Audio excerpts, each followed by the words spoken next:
오늘 제가 여러분하고 나눌 말씀의 제목은 너희가 먹을 것을 주라입니다. 예수님께서는 늘 가난하고 소외되고 상처 입은 사람들, 사회적으로 약자들, 그런 사람들의 편에서 늘 서 계셨습니다. 그리고 그들의 병을, 육신의 병을 고쳤을 뿐만 아니라 그들의 마음을 치료하고 하늘에 대한 소망을, 하늘에 대해서 가르친 일들을 하셨어요. 그래서 예수님 주변에는 늘 이렇게 사람들이 몰려 있었습니다. 그래서 성경에 보니까 공간복음에 예수님과 제자들은 밥 먹을 겨를도 없었더라 이렇게 기록하고 있어요. 그래서 예수님께서 제자들에게 잠시 쉴 틈을 주기 위해서 한적한 곳으로 보냈는데 사람들이 어떻게 그것까지 알고 앞서서 가서 모여 있었습니다. 저희 같았으면 좀 쉬었다가 잠시 후에 오라고 이렇게 돌려보낼 것 같은데 주님은 그렇게 하지 않으시고 그들을 긍휼히 여기셨어요. 그리고 계속해서 그들의 육신의 질병과 마음의 상처들을 치료한 일들을 계속하셨습니다. 그런데 예수님께서 이들을 치료하는 그 사역을 하시는 동안에 날이 어두워지기 시작했어요. 그것은 빈들이었습니다. 다시 말해서 이곳은 먹을 것도 없고 또 해가 지면은 금세 날이 어두워질 뿐만 아니라 온도 차이가 밤에 이렇게 급격하게 떨어지기 때문에 어린 아이들에게는 또 심각한 문제를 가져올 수 있는 그런 곳이었어요. 이것을 잘 아는 제자들이 예수님께 간청을 합니다. 주님, 이제 날이 어두워서 이 사람들을 돌려보내야 됩니다. 그래서 저 사람들이 마을에 가서 먹을 것을 구하게 하십시다 이렇게 간청을 했는데 예수님은 제자들이 기대했던 답과는 전혀 다른 말씀을 하세요. 그럴 것 없다. 너희가 먹을 것을 주라 이렇게 말씀하십니다. 장정만 5,000명, 여자들과 또 아이들까지 하면 아무리 적게 잡아도 아마 2만여 명이 넘는 사람들이 몰려 있습니다. 그런데 주님께서 이러한 사람들의 이런 형편들, 그리고 주님께서 너무 이런 상황을 잘 몰라서 제자들에게 이렇게 말씀을 하셨을까요? 너희가 먹을 것을 주라. 요한복음 6장 6절을 보면 주님께서 왜 이 제자들에게 이렇게 말씀하셨는지 밝히고 있는데 주님께서는 의도를 가지고 이 제자들에게 뭔가 특별한 교훈을 주시기 위해서 그렇게 하셨다는 것을 우리는 알 수 있습니다. 오늘 말씀을 통해서 예수님께서 왜 제자들에게 너희가 먹을 것을 주라, 그리고 말씀을 듣는 저와 여러분에게 주님께서 왜 의도적으로 이런 말씀을 하셨을까에 대해서 함께 나눠보기를 원합니다. 첫 번째로 주님께서 너희가 먹을 것을 주라 라고 말씀하신 것은 눈앞에 보여지는 그 현상을 보지 말고 그 현상 너머에 있는 실상을 바라보게 하시기 위해서였습니다. 주님께서 제자들에게 말씀하신 너희가 먹을 것을 주라고 말씀하신 그것은 말씀드렸듯이 빈들이었습니다. 그런데도 예수님께서는 이 제자들에게 너희가 먹을 것을 주라 라고 의도를 가지고 그렇게 말씀을 하셨는데 이 말씀이 제자들에게 있어서는 굉장히 큰 고민거리로 문제로 다가왔습니다. 아무것도 없는 상황에서 사람들에게 먹을 것을 주라는 그 주님의 명령이 이 제자들에게는 큰 문제로 다가왔습니다. 우리가 삶을 살다 보면 우리에게는 이런 끊임없는 문제들이, 고민거리들이, 우리가 해결할 수 없는 것들이 닥쳐오지요. 인생을 살면서 누구에게나 이렇게 크고 장대한 문제들이 이거 하나 해결하면 좀 이것만 넘기고 나면 좋겠다라는 그런 마음이 있는데 그것을 채 해결해서 숨 한숨 쉬기도 전에 또 다른 문제가, 또 내 부모나 또 내 남편이나 아내나 자식에게조차도 말할 수 없는 그런 고민들, 그런 고통들, 아픔들, 문제들이 끊임없이 우리를 향해서 다가온다는 것이죠. 근데 주님께서 오늘 너희가 먹을 것을 주라라는 이 말씀의 의도 가운데 오늘 우리가 주님의 이 말씀의 의도를 다시 들으면서 우리가 이러한 문제들에 대해서 해결 방법을 좀 찾았으면 좋겠는데, 욥기서를 보면 주님께서 오늘 말씀하신 너희가 먹을 것을 주라라는 말씀을 통해서 눈앞에 보여지는 실상이 아니라 실체가 무엇인지, 실상이 무엇인지를 발견할 수 있습니다. 우리가 욥기서를 잘 아시다시피 욥기 딱 하면 떠오르는 게 뭡니까? 고통, 고난, 우리의 인생에 가질 수 없는 그런 문제들이 있죠. 욥은 동방에서 가장 부유한 사람이었습니다. 그런데 하루아침에 소와 나귀와 종들과 심지어 10명의 자녀를 한순간에 잃어버렸습니다. 뿐만 아니라 거기서 끝나는 것이 아니라 인생의 모든 거라고 할 수 있는 그 건강마저 욥은 다 잃어버렸습니다. 여러분, 주님께서 왜 믿는 자에게, 하나님의 자녀에게 평탄하고 좋은 일만 많이 주면 좋겠는데 왜 이런 우리의 인생의 어려운 문제들을 반복해서 주고, 또 오늘 예수님께서 제자들이 해결할 능력조차도 없는 것을 아시면서 고의적으로 너희가 먹을 것을 주라라는 그런 큰 문제, 엄청난 문제를 던지셨냐는 거죠. 욥기서 1장과 2장을 보면 거기에 이 답이 있습니다. 하나님께서 지금 욥의 전반적인 것은 지상에서 일어나는 것들이 2장 이후에부터 일어나는데, 실상 1장에서 보면은 그 천상에서 일어난 실제적인 모습을 보죠. 실상이 결정을 하고 나니까 눈앞에 그 이 지상에서 현상으로서 우리 눈에 보여지는 것들로 나타난다는 거죠. 근데 거기를 보면 사단이 계속해서 어떻게 합니까? 하나님을 충동하여서 욥을 없애고자 계속하지요. 그런데 하나님께서 이 욥을, 그러니까 사단을 향하여서 뭐라고 묻습니까? 네가 내 종 욥을 유의해서 보았느냐라고 2번에 걸쳐서 말씀하십니다. 이 하나님의 이 가슴이 지금 뭐가, 어떤 마음이 막 웅크려져 있냐면, 우리 엄마 아빠, 부모가 되신 분들은 더 빨리 이해하실 것 같아요. 자랑하고 싶은 건, 자녀들에 대해서 자랑하고 싶을 때 얘가 걸음마를 막 일어서서 끼우뚱끼우뚱하면서 엎어지려고 하는 그 순간을 보면서 어쩔 줄 몰라 하죠. 우리 애가 걸었다는 거죠. 옹알이를 하면서 막 떼서 엄마 하는 그 말, 엄마라는 다른 사람 말 속에는 엄마라는 소리가 안 들리는데 엄마에게는 들리면서 우리 아이 천재 났다라고 막 그렇게 들떠하는 그런 마음들이 있잖아요. 아마 어른들뿐만 아니라 우리 학생들에게도 그렇잖아요. 나 100점 맞았어 엄마라는 어떤 그 간격, 자랑하고 싶어하는 그 간격, 그 간격이 우리 하나님의 가슴에 막 어떻게 표현할 줄 모르는 그 간격이 그 안에 있다는 거죠. 욥을 자랑하고 싶어서 견딜 수 없는 하나님의 마음, 그 마음을 사단 앞에서, 사단아 네가 내 종 욥을 위해서 봤냐, 막 자랑하고 싶었어. 그래서 결과적으로 나타난 게 뭐였죠? 하나님께 허락하시잖아요. 뭘 하기 위해서?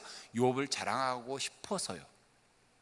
근데 하나님은 그것으로 끝난 게 아니라 욥을 자랑하고 싶어서 그 허락하셨는데, 이 욥이 지금보다 더 정금과 같이 나오고 더 성숙되게 하나님을 참으로 경배하고 예배하는 사람으로 만들기를 원하셨고 결국은 그렇게 해 가시잖아요. 그런데요, 여러분, 그 하나님의 열정과 하나님이 자랑하고 싶어하는 마음이 욥에게만 있는 것이 아니라 우리 각 사람 한 사람에게 하나님이 향한 열정과 욥을 향한 그 자랑하고 싶은 마음이, 여러분 한 사람을 자랑하고 싶어서 견딜 수 없어서 하나님 그렇게 하고 계시다는 거죠. 그리고 그 자랑과 그러한 것들이 여러분을 그렇게 만들어가기 위해서 여러분이 말할 수 없는 고통과 고민과 해결할 수 없는 그 문제들로 아파할 때 하나님 그것을 통해서 욥과 같이, 정금과 같이 하나님의 자랑거리로, 자랑하는 그 자랑거리로 만들어 가시기 위해서 그러한 고민을 허락하신 거예요. 예수님께서 이 제자들에게 고의적으로 의도를 가지고 너희가 먹을 것을 주라 라고 말씀하신 첫 번째 의도는 그거였습니다. 눈앞에 보여지는 문제들, 눈앞에 보여지는 현상을 크게 보지 말라는 겁니다. 그런데 우리는 습관적으로 본능적으로 어떤 것이 길들여져 있냐면 눈앞에 있는 그 문제들을 너무 부풀려요. 문제는 실상 요만한데 자꾸 부풀리고 크게 봐가지고 결국은 내가 해결할 수 있는, 어느 정도 해결할 수 있는 문제조차도 너무 부풀려가지고 현상 안에 갇혀가지고 현상 넘어 있는, 이스라엘 백성들이 그 포로로 갇혀 있었을 때 게하시가 걱정을 하죠. 그럴 때 그 눈을 열어서 그 포로로 에워싸고 있는, 군대를 에워싸고 있는 천군 천사들 그 불마차를 보게 하는 것처럼, 실은 그것이 실상인데 우리는 그 실상을 바라보지 못하고 게하시처럼 눈앞에 우리를 에워싸고 있는 문제와 그러한 현상들 때문에 두려워하고 떨고 있다는 거죠. 근데 주님께서 오늘 의도한 첫 번째, 눈앞에 보여진 현상을 보지 마라. 그 현상 넘어 있는 주님을 봐라. 그리고 주님께서 정말 하시고 싶어하는 말씀은 이것입니다. 주님께서 이 지상사역을 마치고 마지막에 우리에게 딱 한 가지 부탁이자 명령을 하신 게 있습니다. 그것은 뭐냐면 복음을 듣지 못한 사람들에게 복음을 증거하라는 거였습니다. 여러분, 그런데 우리가 주님께서 우리에게 이런 거룩한 것을 맡기셨는데도 불구하고 눈앞에 보여진 현상에 갇혀서 그 현상 때문에 우리가 두려워서 때로는 내가 현실에 만족함으로 인해서 주님께서 우리에게 부탁하신 그 일, 명령하신 그 일을 주저하거나 뒤로 미루고 있을 때가 있다는 것입니다. 사랑하는 여러분, 주님이 오늘 이 제자들에게 너희가 먹을 것을 주라라고 말씀하신 이것은 우리에게도 동일하게 주어지는 것입니다. 육적인 양식뿐만 아니라 영적인 양식을 먹지 못해서 죽어가는 저들을 향해서 주님께서는 너희가 영의 양식을 너희 주변에 있는 사람들에게 먹이라는 거죠. 여러분, 선교는요 꼭 멀리 나가 있는 그곳에서만 선교가 이루어지는 것이 아닙니다. 지금 여러분 옆에 있는 예수님을 모르는 사람들 많잖아요. 여러분이 예수님 믿으세요 말하지 않아도 좋습니다. 여러분이 그들의 마음을 이해해주고 들어주고, 너무 힘드시죠, 어렵죠, 그러면서 여러분이 도울 수 있는 것을 찾아서 도와주면 그것이 곧 여러분이 사랑으로 그들에게 예수 그리스도의 사랑을 보여주는 것이고 복음을 증거하는 것입니다. 그렇게 해서 마음이 열려졌을 때 예수 그리스도의 사랑을 가르쳐주고 복음을 전한다면 그들이 예수님을 믿지 않겠습니까? 두 번째로 주님께서 이 제자들에게 너희가 먹을 것을 주라라고 하신 말씀의 의도는 모든 문제의 해결자가 주님이란 것을 깨닫게 하기 위해서였습니다. 제가 처음에 남풍에 들어가서 할 수 있는 게 아무것도 없었어요. 제가 신학을 좀 늦게 하다 보니까 제가 47의 선교 현장에 들어갔는데 나이 먹어갖고 이게 언어를 배우려니까 참 쉽지 않아요. 언어를 인도네시아 하나를 배우고 나면 한국말이 2개가 따라서 그냥 쫄쫄쫄쫄 나가버려요. 이 참 스트레스, 굉장한 스트레스, 지금도 굉장한 스트레스인데 일반 말하는 것은 문제가 없는데 사역 언어는 또 다르거든요. 이 설교를 한번 하려고 해도 한국말로 설교를 해가지고 그걸 또 인이어로 바꿔갖고 또 현지에 이게 좀 내가 제대로 된 표현법을 쓰고 있는가 또 검증 맡아서 그거를 제 입에 붙게 계속해서 반복해서 읽고, 그래도 안 돼요. 그래도. 근데 그러한 것들이 쌓여지니까 제가 굉장한 내 마음 안에 열등의식도 있고 자괴감이 막 무너지는 그런 아픔도 있는데, 제 마음이 너무 무겁고 또 할 수 있는 게 집안에 차도 없어가지고 한 8개월 동안 거의 대중교통이 없거든요. 근데 최근에 했지만 한 8개월 동안 집 밖을 나가지를 못했어요. 근데 남풍 땅에 들어가니까 말로 할 수 없는 그 영적 공허라는 말이 정말 말로 표현할 수 없는, 숨을 딱 쉴 수 없을 정도로 저를 꽉 누르는데, 이제 그러한 과정을 1년을 하면서 제가 새벽마다 하나님 앞에 저의 무능한 거 할 수 없음 때문에 눈물로 보냈거든요. 근데 그때는 참 힘들었는데 지금 생각해 볼 때 그것이 하나님의 은혜라는 걸 이제서야 제가 비로소 깨닫습니다. 그리고 그것을 통해서 제가 배운 게 있어요. 모든 문제, 내가 철저하게 내가 할 수 있는 것은, 내 힘으로 할 수 있는 것은 없다는 걸 깨달았는데, 여러분, 우리가 왜 고민하고 근심하고 두려워하는 줄 아세요? 모든 것을 내 힘으로, 내 방식으로 그것을 해결하려고 하기 때문에 그렇습니다. 오늘 제자들이 예수님께서 너희가 먹을 것을 주라 라고 말했었을 때 아주 중요한 것을 놓쳐버렸어요. 그게 뭐냐면, 그 모든 문제를 해결할 수 있는 분이 예수님이라는 것을 그들이 놓쳐버렸습니다.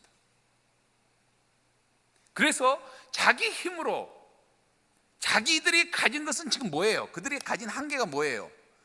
물고기 2마리와 보리떡 5개가 전부예요. 그들이 가진 한계고 그들의 능력이 그거밖에 되는 게 없어요.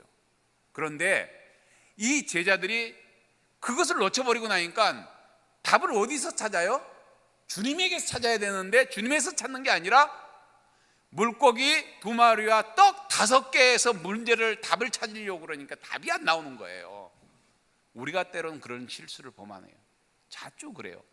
저도 그럴 때 있지만 우리 모두가 주님께 나의 문제, 고민, 내가 지금 근심하고 걱정하는 것을 딱 내어드리면 그 문제가, 주님께 그 물고기 2마리와 떡 5개를 내어드렸을 때 그 모든 문제가 해결되고 넘쳐났었던 것처럼, 그럴 수 있는데도 불구하고 우리는 그렇습니다. 제가 남북에서 그 경험을 말씀해 드렸는데, 제가 모든 문제 해결자이시며 그것을 이끌고 풀고 가시는 분이 하나님이란 걸 알고 나니까 제가 그 이후로 사역을 하면서 한 번도 제 의도를 가지고 내가 뭘 해야 되겠다라고 해서 풀어간 적이 한 번도 없어요.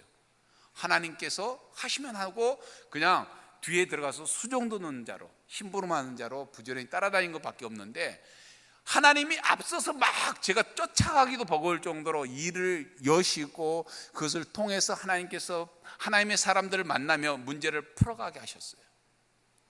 그러니까 저는 선교에 대해서 선교지 고생하시죠. 아니요, 저는 선교지 있으면서 너무 행복하고 은혜롭고 감사밖에 없어요.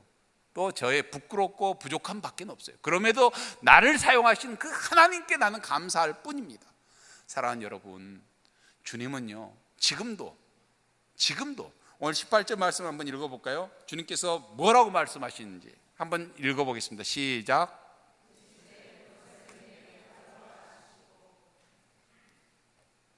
주님께서 뭐라고 하셨다고요? 그 문제를 내게로 가지고 오라. 네가 고민하지 말고, 네가 붙들지 말고, 네가 해결하려고 하지 말고, 말 못할 그 고민을 지금, 바로 지금 나에게 가져오라는 거예요. 그것을 주님께 내어드리면 해결되는데, 주님은 제자들에게 이걸 가르쳐 주고 싶었어요. 또 우리에게 이걸 가르쳐 주고 싶으셔서 우리에게 너희가 먹을 것을 주라 이렇게 말씀하시는 것입니다.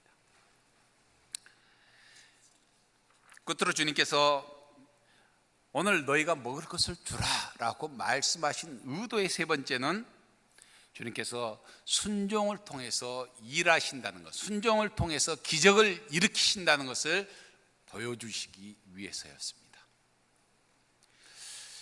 여러분께서 가나 혼인잔치의 기적을 잘 아시죠?